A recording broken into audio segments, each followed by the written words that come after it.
Welcome back yet again to a brand new Dune Awakening video. Today we're going to be going over another Dune Awakening reacting video where we're going to see another perspective, but this time we're going to be going over press. So I wonder if actual press are picking up more than creators, or maybe they get to see a little bit more. So without further ado, ladies and gentlemen, let's jump into the video. And as you've probably seen a moment ago, this is by IGN. We can see this icon down in the bottom right hand corner, and the link for their channel is in the description. Make sure you go over there, hit the subscribe. And because I'm watching this video, I'm making sure I go ahead and hit the like. IGN release a lot of content on video games and I believe movies nowadays. So yeah, let's jump in. There's only one thing worse than being chased across the desert by a sandworm in Dune Awakening. Okay. And that's getting eaten by a sandworm in Dune Awakening. I think that's epic. The giant phallic cretins suck you down into the bowels of Arrakis. It eats everything you're carrying. Your clothes, your weapons, and especially your spice liquor. Suddenly you're respawning at your base in nothing but your underwear and are forced to do the run of shame across the sands to start rebuilding your inventory. It's easy to be skeptical about an MMO survival game set in the Duneverse, but after a few bouts of dehydration and sunstroke, the day I spent in Arrakis convinced me that Dune Awakening is one to watch. Quick thing, guys, I did say on my last reaction video, which came out yesterday, I believe, that in the video we were watching, someone did say that there was no rockets on Ornithopters. Now, another person in the comments did confirm that there is rocket launchers on Ornithopters. However, you have to switch out the part. So what we're seeing right here on the back of this Ornithopter, we can see that it's got these two little jet things. I believe, I might be wrong, it might be at the front, but I believe you can switch them out to rockets, but it's completely up to you whether you want to be fast and agile or you want to have attacking capabilities. So there is many different variants to the same Ornithopters as well. So we're not all getting the same one. We have to customize it to make it what we want to use it for. So whether it's to attack or whether it's to move around and maybe survey the areas, because the areas are going to be quite flipping big. Also, another comment which went down below, if you've got any other information that we don't cover as well, or you think that I don't know, please let me know and I'll make sure I bring it up in another video,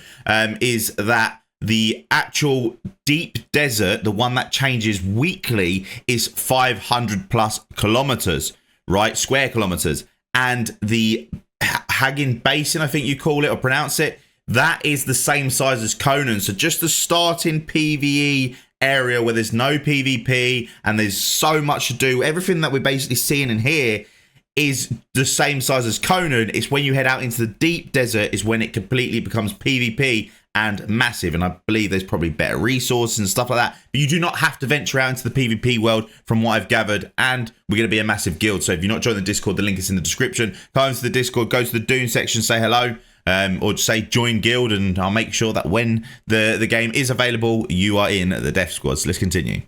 More than that, if the developer can deliver on its plans for the endgame, it could see an EVE Online style future for its hardcore player base. This massive project is the work of Funcom, the studio of the Conan Exiles Dong Slider fame, and sets you on a path from broke-ass Arrakis hobo to an influential figure. If you didn't catch that reference, it's probably because you've never played Conan Exiles. Dong Slider Fade. Yeah. Now, a dong is a male organ. I believe this is what they're trying to get at. And in Conan Exiles, you could almost make it drag along the floor. And you could actually see it. Yeah. I doubt it's going to be in Dune because I believe there's going to be a lot more people playing it. Now, a person did say as well that I said Dune incorrect. Is it Dune or is it Dune? I don't know if Dune's American, Dune's English. I was raised in Spain, so do or take it however you want. I'm going to say either, whatever comes to the mind in the moment. Harvesting spice on an industrial scale and pushing their personal agenda at the Landsrad. It's got everything you expect from an MMO. Intricate skill trees, PvP mechanics, base building and character customization, but with ornithopters and mind-altering substances thrown in.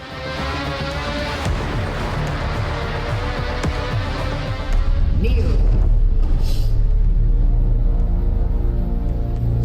Put your hand in the box.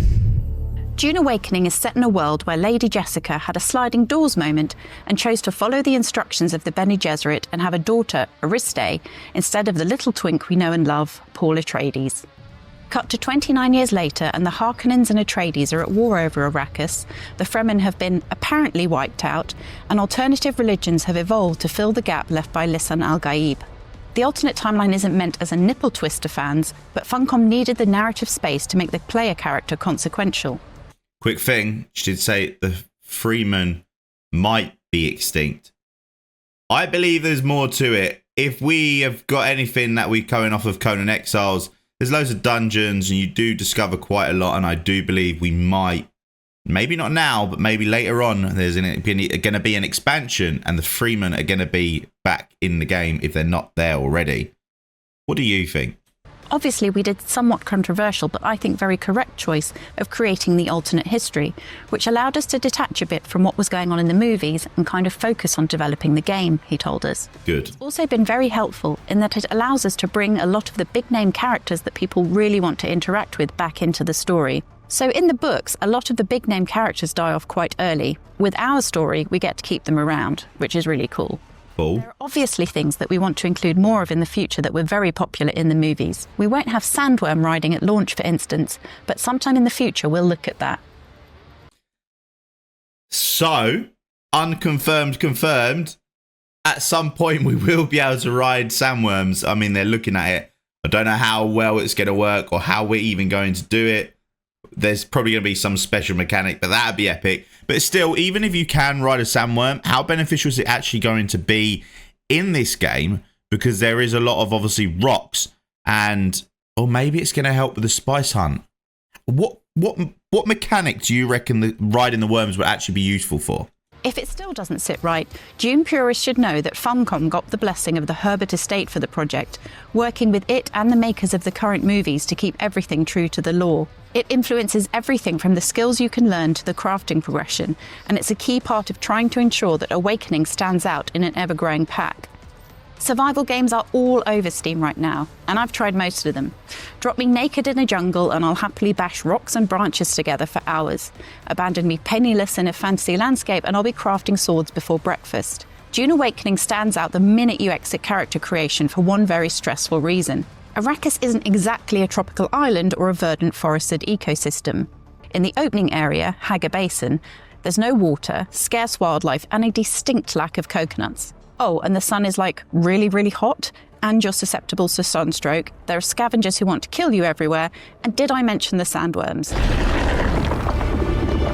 That looks like the dong slider. For the first few hours, my entire life hinged on dewdrops, granite, and plant fibres, and the advice of an NPC with a pet bat who babied me through covering the basics of weapons, armour, and hydration until I could make it on my own. You're not totally pathetic during this time, thanks to a selection of abilities that you can unlock as you gain experience. I leaned into my manipulative wifey side and chose the Bene Gesserit skills, which gave me the power to compel enemies towards me and hang in front of me for a few moments before going back to trying to kill me. Manipulative wifey style. These blimmin' adverts. Don't get me wrong, I was still very much a toddler in the eyes of Dune Awakening. One ability I unlocked was better sunstroke tolerance, but by the end of the day in Arrakis, I had slightly better weapons and had mastered a super fast dash move that got me out of some trouble. Oh, wow.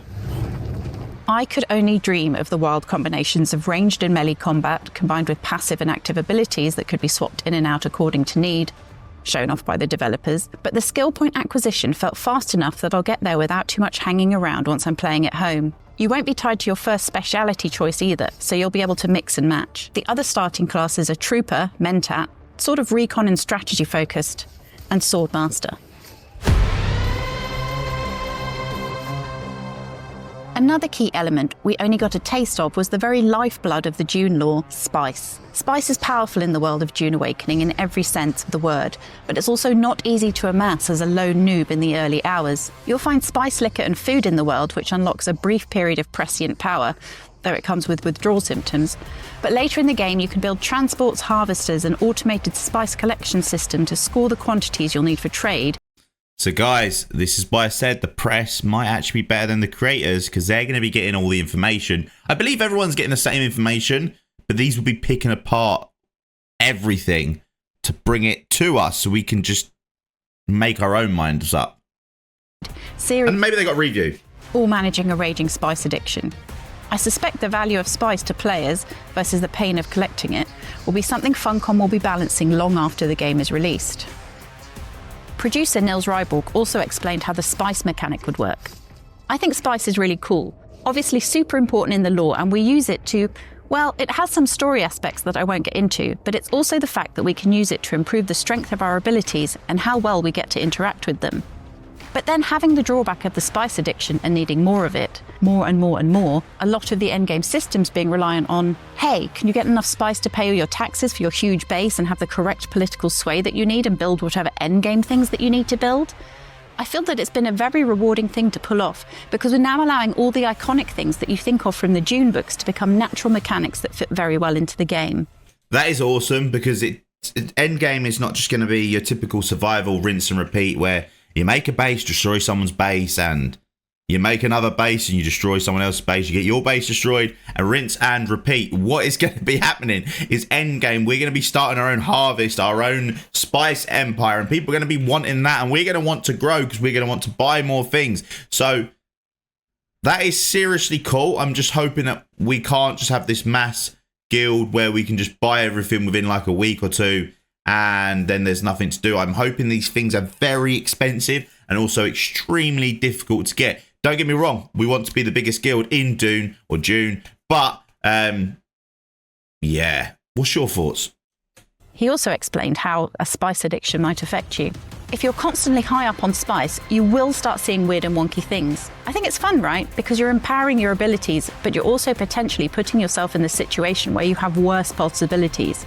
So you're balancing that whole act of, oh, I need to do this or this, and then also knowing that you need this resource for progression in other mechanics. So you're tapping into it now for a temporary boost for this fight, but long term you need it to pay taxes, gain political sway, and so on. How do we think the paying the taxes is going to work? Who's going to tax us? And what happens if we don't pay the taxes? Sandcastles? Once you've learned to live Arrakis style, you can start to focus on more than just beverages. There's a simple building system, so you can start to construct your base, or sub-fief, and which you'll slowly start to fill with machines that automate the basics of survival. A machine to extract water from blood that you can harvest from enemy corpses, another to purify the ores that you find. You'll need a fabricator to create armor and weapons. We only had access to very basic granite building blocks at the early stage of Dune Awakening, but options for customization will increase as you progress. Personally, I can't wait to build some severe mansion with Harkonnen aesthetics. You can also copy your base to move as your focus turns to new areas of Arrakis, so none of that tedious multiple base nonsense that survival players are sometimes cursed with. It's easy to picture my time spent in a loop of harvesting materials, completing side quests or contracts, and taking out scavengers whenever I come across them. That's a really cool skill, that manipulation, because like you said, not only can you turn them against the other team, but if you've got a really hard enemy, you can just disable it until you kill it. So that might be a really cool mechanic to defeat really hard bosses. And I did come across them a lot. There are camps dotted around the map and enemies will respawn there on a regular basis, so you'll always have some walking blood bags to exsanguinate when you need to. At times, the enemies in the camps felt a little cut and paste. Early on, I was passing the same camps over and over as I ran across the map, staying in shadows to avoid the heat of the sun, and dealing with them started to feel like a grind. Close to the end of the demo, the development team took pity on us and spawned Ornithopters, and it's easy to see how that issue won't reappear once you're not trudging back and forth across the map looking for a new supply of ore. So there we go. We can see by her holding C, it's giving her a speed boost. I believe it would be the same thing for not having a speed boost, but to have rockets. You're free to wander the desert collecting twigs, but there are multiple story arcs or journeys that push you deeper into the world. As well as Batboy's Arrakis 101 seminar, there's a Herbertian set of trials you're tasked with completing after a spy stream, and that's where things get trippy. Arrakis is suffering. No spoilers, but the first, the trial of a Cool, involves stealthing around a cabin to avoid the notice of a giant golden glowing eye. The Witness was a welcome interlude in the cycle of harvesting materials, killing scavengers, and fulfilling basic contracts for the trade post. And I'm hungry to know what the other trials have in store. Defiance leads to thought. These look fun. That thinks. Some stuff we didn't get to try for ourselves were the more social aspects of Dune Awakening. Prove your skills for survival and skullduggery in Arrakis, and you'll get to the endgame, wielding influence at the Landsrad, where factions of players can make choices that will affect the world.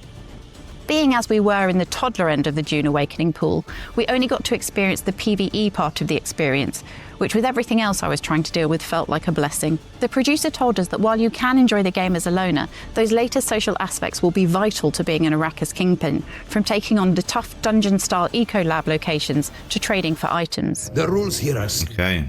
pay up front and don't cause trouble, or we'll toss you into the storms. Good? It might not be easy living in the world of Dune Awakening, but as a Frank Herbert fan, I'm confident that the experience is in good hands. It's a combination of solid mechanics that put a twist on the usual scenarios, and a deep, deep obsession with the work of Herbert that strengthens the world building beyond the abilities of most narrative designs. Yes, I'm basically peeing in my still suit with excitement, even after the sandworm trauma. All I need now is just Funcom to add an ability to make a Muad'Dib my in-game pet, running on a hamster wheel, rather than just another furry blood bag.